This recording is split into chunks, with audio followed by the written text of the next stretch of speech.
भैया कोमला दादा इतने अथक प्रयास से ये मतलब बड़ी स्तर पे मतलब मैं लाखों मानता हूँ इसको शुरुआत होती है, क्योंकि बड़ा पेड़ कितना भी बड़ा हो से शुरुआत होती है, विचार तो कुछ बातें, दो चार बातें मैं कहूँगा, ज़्यादा नहीं है। एक छोटी सी कहानी है। हम गांव में रहते हैं, गांव में पगडंडियाँ होती हैं। पगडंडियों पे बड़े बड़े पत्थर जो होते हैं नदी नाले में होते हैं, ये सामने ऐसे ही एक रास्ता है, गांव से एक रास्ता गुजरता है और पगडंडी है। उसी रास्ते से राहगीर, कई राहगीर आ रहे जा रहे, उस रास्ते पर एक पत्थर पड़ा हुआ है, बड़ा सा पत्थर है, आसानी से वो हिल डुल नहीं रहा है, उठाने पा रहा है। और होता क्या है, कई लोग आ रहे जा रहे, कुछ लोग उस पर पैर रख के चले जाते हैं, कुछ साइड से चले जाते हैं, क्योंकि पगडंडी वाले रास्ते। एक दिन उसी रास्ते से एक मूर्तिकार गुजरता है। वो चलते हुए जाता, अचानक उसके पैर रुक जाते हैं, ठोकर नहीं मारता है वो पत्थर को, रुक जाता। वो देखता है कुछ है इसमें। वहां से वो आगे बढ़ने की बजाय घर जाता है मूर्तिकार, और घर से हथौड़ी, छेनी, जो भी उसका जो सामग्री है मूर्ति बनाने का, वो घर से लेकर आता है। पत्थर वो जैसे भी एक दो लोगों की मदद से साइड करता है, मेहनत से, परिश्रम से, और फिर उस पत्थर को छलनी करना शुरू करता है, हथौड़ी मारना शुरू करता है, छेनी से। मानिए थोड़ी देर के लिए पत्थर में अगर जीव होगा तो दर्द होगा, तकलीफ होगी कि नहीं? होगी ना, ये साधो। लेकिन उस पत्थर को छलनी करता है, उसको हथौड़े से पीटता है, पीट कर उस पत्थर को एक मूर्त का आकार देता है। साथियों, आपको बता दो, जिस पत्थर को कल तक लोग ठोकर मारते, उसको मूर्त बनाने के बाद में वहीं पर जो भी ईश्वर की बात मानते हैं उसको भगवान का रूप स्वरूप दे देता है। कंकु, चावल, श्रीफल, नारियल चढ़ा के, उसको सिंदूर चढ़ा के पूजा पाठ शुरू कर देता है। सोचिए, अब लोग ठोकर मारेंगे उसको? कल तक जिस पत्थर को लोग ठोकर मारते थे, मारेंगे? तकलीफ सहन करें, दर्द सहन करें। इसलिए कहते हैं कि बदल जाती है पत्थर की भी तकदीर, बदल जाती है पत्थर की भी तकदीर जब कोई मिल जाता है सच्चा शिल्पकार।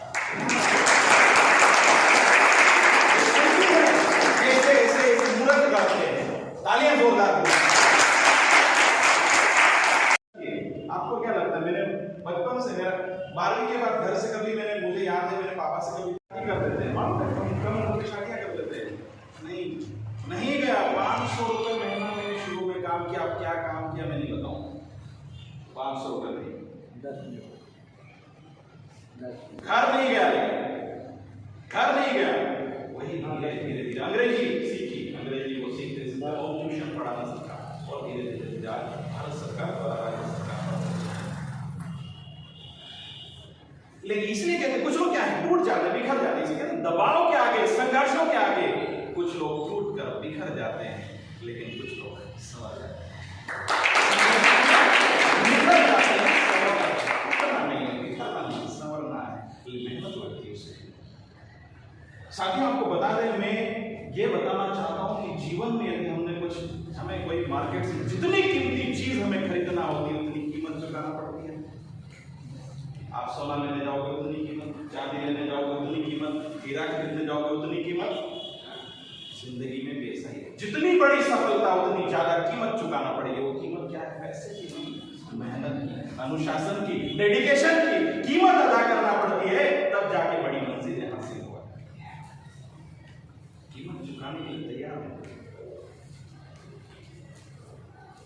माइकल फेल्प्स का नाम सुना था, कौन बताया? तैराक, अमेरिकी तैराक। मैं एग्जैक्ट डाटा नहीं बता पा रहा हूँ, 28 लगभग उसके पास गोल्ड मेडल है, ओलंपिक गोल्ड मेडल तैराकी में। साथियों, भारत के पास सारे 130 करोड़ आबादी लगभग हमारी है, सब मिलके भी 35 सिल्वर में, सब कांस्य मिला के 35 करीब हमारे पास में ओलंपिक के। उस अकेले के पास में 28 gold medal. I am talking about gold medal. कैसा व्यक्ति होगा? जानिए माइकल फेल्प्स के बारे में। क्या दुनिया का मतलब, सोचिए, ओलंपिक दुनिया के सर्वोच्च खेलों में से एक, उसमें सर्वश्रेष्ठ इंसान है। वो कहते हैं कि आप किसी चीज की सीमा तय नहीं कर सकते। हम लिमिटेशन की बात करते हैं ना, बाउंड्री पर हमारी सीमाएं हैं भाई, यहां से सेंधवा, इंदौर, बस उसके अलावा पार नहीं जाते, लिमिटेशन। माइकल फेल्प्स कह रहे हैं कि आप किसी चीज की सीमा तय नहीं कर सकते, जितना ज्यादा आप सपने देखेंगे उतनी दूरी तक आप। माइकल फेल्प्स मैं आपको बता रहा हूँ डिसीजन बहुत मायने रखते हैं। कंप्यूटर की तरह हमारी जिंदगी में बैक स्पेस या डिलीट बटन नहीं होता है, इसलिए कभी भी निर्णय लेना सोच समझ कर लेना। डिसीजन हमारी जिंदगी को बनाते, हमारे व्यक्तित्व को संवारते हैं। निर्णय लेने में बिल्कुल सोचिए, बहुत सोचिए, मार्गदर्शन लीजिए, ज्ञान लीजिए, अनुभव कीजिए, ऑब्जर्वेशन कीजिए और फिर एक बार निर्णय ले लीजिए। फिर रुकना नहीं है। रॉबर्ट फ्रॉस्ट की पंक्तियां हैं, the woods are lovely dark, the woods are lovely dark and green, but I have promised you, the woods are lovely, ये जिंदगी ये दुनिया क्या है, lovely dark and green, but I have promised to keep and miles to go before I say. Long sleep की बात कर रहा हूं, मरने से and miles to go before I से। तो कहने का मतलब है कि हमें हमारी जिंदगी में बहुत कुछ सारी बातें बताई है। मैं कुछ जानकारी योजनाओं की बात बताता हूँ। यूपीएससी की तैयारी यदि आप करना चाहते हैं तो आपको बता दें मध्य प्रदेश सरकार की तरफ से भी, अगर आपके पास में बढ़िया परसेंटेज है आपका, और अगर आपने यूपीएससी प्रीलिम्स अगर निकाला तो मध्य प्रदेश सरकार 100 विद्यार्थियों को दिल्ली की जो सर्वश्रेष्ठ कोचिंग वहाँ भेजती है। मुझे बाद में जानकारी मिली, दृष्टि से मैंने कोचिंग करी, IAS की कोचिंग करी। दृष्टि विकास निधि की सरकार नाम सुना हो, उससे बढ़िया स्त्री है, लेकिन उस समय मेरा व्यक्तिगत संबंध भी रह सकते हैं और चाणक्य IAS और 2 दिन कोचिंग उसमें IAS की तैयारी। तो आप टॉप 100 बच्चों को भेजते हैं। आप में से कोई अगर इंटरेस्टेड है, नहीं चाहे चलो दिल्ली नहीं जा पा रहे, इंदौर में वाग्देवी संस्थान करके इस सत्र से नया यूपीएससी कॉलेज शुरू हुआ है। दिल्ली लखनऊ से बढ़िया वहाँ पर टीचिंग स्टाफ रहेगा। वहाँ पर जो भी फीस है मेरी तरफ से हमने प्रयास किया है। मैं ये कोर मेंबर में वाग्देवी संस्थान है, आप जो इंदौर के इधर ही चौधरा मंडी के पास में ही है। मुकेश मोरवा जी राष्ट्र कवि जो मुकेश मोरवा जी संस्थापक है, मैं भी उसमें ही ग्रुप में। आप भी अगर यूपीएससी की तैयारी 12वीं के बाद बीए बीएससी करते हुए आप if you want to prepare for UPSC examination, आप कांटेक्ट कर सकते हैं। कम से कम फीस में हम आपका वहाँ पर करवाने का प्रयास करेंगे। स्कॉलरशिप बेस्ड भी है, दीदी माँ जो है वो उनके माध्यम से देते हैं, पूरी भी हम स्कॉलरशिप प्रयास करके आपको माफ करवा सकते हैं। लेकिन सपना देखना करना पड़ेगा आपको, ये जानकारी है। और दूसरी मैं एक बात बताना चाहूँगा कि बिजनेस की स्किल कभी हम सोचते नहीं, बस पढ़ाई कर रहे गवर्नमेंट जॉब, पढ़ाई कर रहे गवर्नमेंट जॉब। एक स्किल आप जरूर दिमाग में डालें। मैं हर मंच पे बोलता हूँ, आपको कोई ना कोई छोटा मोटा चाय की दुकान, पान की दुकान, कुछ भी बिजनेस स्किल डेवलप करना शुरू करें। आप आसपास कहीं पर भी बलवाड़ी ले लो, सिंगला चले जाओ इंदौर, आप देखेंगे बिजनेस में जो रहे है ना, बिल्कुल बिजनेस स्किल माइंड, ये एक स्किल होगी बिजनेस स्किल। इसको कुछ भी है ना, हम केवल गवर्नमेंट जॉब या हमारी खेती बाड़ी उसके अलावा सोचिए इसलिए बिजनेस स्किल। कोई भी छोटा मोटा बिजनेस खोलिए, कौन सा टूट जाएगा यार, लाख रुपए शुरुआत तो करेगा। चाय की दुकान खोलिए, कौन काय की शर्म है, चाय बेचने में काय की शर्म है। एक हमारे माननीय प्रधानमंत्री तो कहते हैं कि चाय बेचते अब बेचा नहीं बेचा, लेकिन बोला ना उन्होंने देश का प्रधानमंत्री। यस साहब, तो काम कोई भी छोटा या बड़ा नहीं होता है। बिजनेस स्किल की बात कर रहा हूँ। दूसरी बात ये है, जैसे बताया आपको, कोई भी एग्जाम की तैयारी करें, मैं ओवरऑल बता रहा हूँ साथियों। मैं आप कोई भी नीट करो, पीएससी करो, कॉम्पिटिटिव एग्जाम्स करो, कुछ कॉमन फैक्टर्स बता रहा हूँ। सबसे पहले जो भी एग्जाम आप देने जा रहे हैं उसका syllabus, latest syllabus prescribed by the particular agency, latest syllabus hard copy में आपके पास होना चाहिए, प्रिंटेड होना चाहिए, सॉफ्ट में नहीं। हाँ पीडीएफ है, नहीं देखता आपके टेबल पर आपके एग्जाम का सिलेबस होना चाहिए, रोज पढ़ो उसको। समझ ये रणनीति नंबर 1, सिलेबस आपके पास होना चाहिए। दूसरा आपको देखना है ओल्ड पेपर, बताया भाई साहब, बिना ओल्ड पेपर पढ़े उसका एनालिसिस होता है। उसमें जो एमसीक्यू होते हैं ना, जो मतलब 4 ऑप्शन होते हैं, वो ऑप्शन से भी क्वेश्चन बनता है। ओल्ड पेपर का एनालिसिस, दोनों ही सिलेबस प्लस ओल्ड पेपर लगातार पढ़े। हर 2 दिन 4 दिन में कभी सिलेबस पढ़े, कभी ओल्ड पेपर पढ़े, कभी सिलेबस, कभी ओल्ड। बिल्कुल आपको सिलेबस दिमाग में रखा हो। तीसरी बात, मॉक टेस्ट। क्या करना है? Mock syllabus, old paper, mock test available है यूट्यूब पे, गूगल पे, इतनी चीजें अवेलेबल है आज की तारीख में। उसका यूज करना सीखिए। कौन सी आपको सर्च करना पड़ेगा कि कौन सी यूट्यूब चैनल है जो बेहतर पढ़ा रहे हैं, पीपीटी के साथ पढ़ा रहे हैं, कम से कम समय में ज्यादा कंटेंट कवर करा रहे हैं। हम उनके यूट्यूब चैनल के बाद देख ले, तुम तो देखा कर, क्योंकि कचरा बहुत है, आपको देखना पड़ेगा, छांटना पड़ेगा। और चौथी बात जैसे कि बताया था आपको, है ना, शॉर्ट नोट्स रिवीजन के लिए ना ये 4 पैरामीटर्स है फॉर एनी एग्जामिनेशन।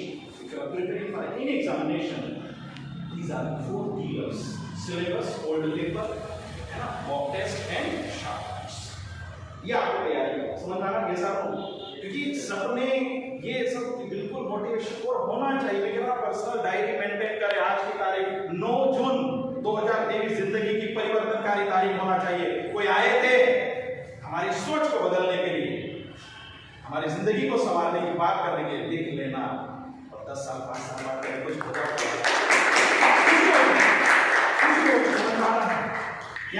राह संघर्ष की जो चलता है वही संसार को बदलता है। राह संघर्ष की जो चलता है वही संसार को भी बदलता है। जिसने रातों से जंग जीती है सूर्य बदल।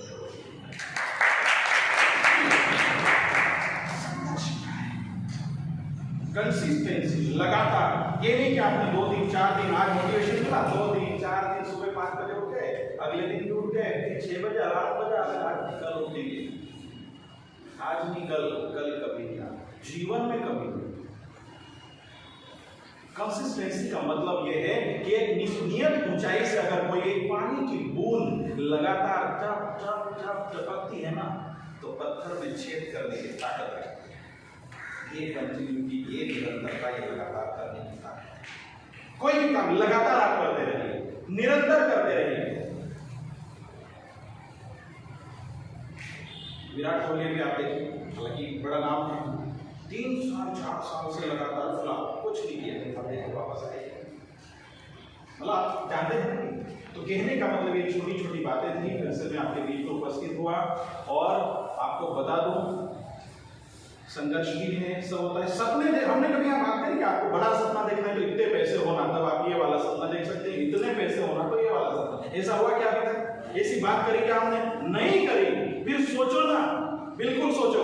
मैंने क्या कहा? इंग्लिश, मैथ्स, कंप्यूटर और साइंस, इसको तो पकड़िए। कोई भी फील्ड में इंग्लिश, मैथ्स, कंप्यूटर और साइंस, और हो सके तो हिंदी बहुत अच्छी, क्योंकि हिंदी भी आती है, बात समझ आ रही है। इतनी चीजों पे ध्यान दीजिए।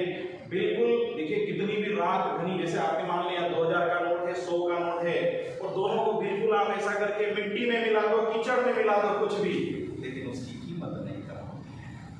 सोना सोना रहता है, समझ आ रहा है? इसलिए कोई भी, कितनी भी अंधेरी रात हो, कितना भी गम हो, तकलीफें हो, कई बार होता है मेरी किस्मत की लकीरें जरा इधर से टेढ़ी हो गई, इधर सीधी होती ना तो किस्मत चमक। साथ ही आपको बता दे, दुनिया में ऐसे भी लोग हैं जिनके हाथ अपने हाथों की लकीरों को देखकर रोने वाले, किस्मत तो उनकी भी होती है जिनके हाथ ही नहीं होते हैं।